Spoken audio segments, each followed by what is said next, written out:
C'est avec grand plaisir que nous recevons à présent Jean-Claude Bazin, Michel Leduc. Alors là, l'assistance, vous pouvez les applaudir. C'est vraiment... Merci pour eux. C'est des piliers de la route du Rhum. Et c'est vraiment, sans vous, le monde s'écroule parce que vous êtes à la gestion d'à peu près 400 bénévoles qui vont travailler sur la route du Rhum.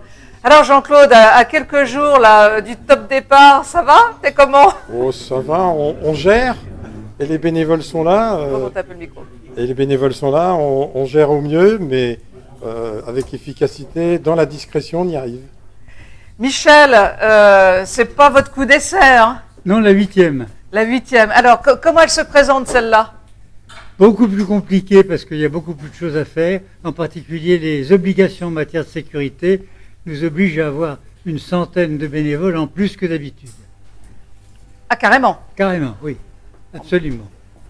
Donc, mais ça se passe bien parce qu'on travaille en équipe et qu'on est une équipe soudée et qui avons un seul objectif, c'est de réussir les missions qui nous sont confiées. Jean-Claude, vous êtes une équipe de 4-5 personnes. Hein? 5 5, hein? 5, un journaliste a dit les 5 doigts de la main. Les 5 doigts de la main, voilà, soudés comme les 5 doigts de la main. Toutes les décisions sont collégiales, il n'y en a pas un qui n'est pas au courant de ce que l'autre fait. Donc c'est très important, c'est la clé de la réussite, la communication et que chacun sait ce que fait l'autre. Alors ces bénévoles, on va les retrouver un petit peu où sur le terrain? Eh bien vous les retrouvez bien sûr sur l'eau, là c'est ceux-là qui vont travailler jour et nuit, ils commencent cette nuit d'ailleurs, hein, ils sont en astreinte 24/24. Et puis aussi on les trouve sur les pontons, on les trouve sur les parkings, les pontons, les paddocks, et puis aussi dans la grande ceinture Malouine qui a été faite pour la sécurité, ça s'appelle l'accès village. Et puis on a aussi au Palais du Grand Large, alors là c'est les accréditations, c'est l'équipe de voitures, on a une station de taxi qui est offerte par OC Sport pour véhiculer les VIP, les skippers, etc. Donc il y a toute une équipe, il y en a à peu près 80 qui sont au Palais du Grand Large, il y en a 106 sur les pontons, il y en a 86 à l'accès village, et il y en a 66 sur l'eau. Est-ce que tu as comme ça, allez, sans préparation, sans rien, un souvenir d'anecdote de route du Rhum? Oh, ben j'en ai une qui est assez particulière, j'en parle toujours avec émotion, ça doit être je crois que c'est il y a 8 ans, on est venu me voir, on m'a dit, on est attentif à un skipper qui vient de Pleurtuis, il vient à vélo, il n'a pas beaucoup de budget, il ne sait pas s'il va partir, mais il vient à vélo préparer son bateau tous les jours. Et bon, il n'a pas de budget.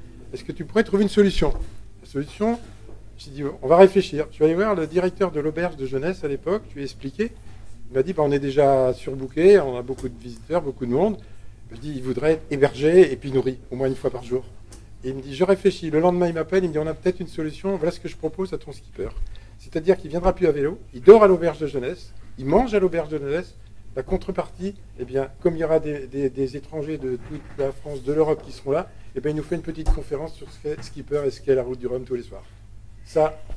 Et voilà, le miracle de la route du Rhum. Merci beaucoup, merci pour cette belle anecdote et merci à tous les bénévoles de la route du Rhum. Merci, bonne soirée.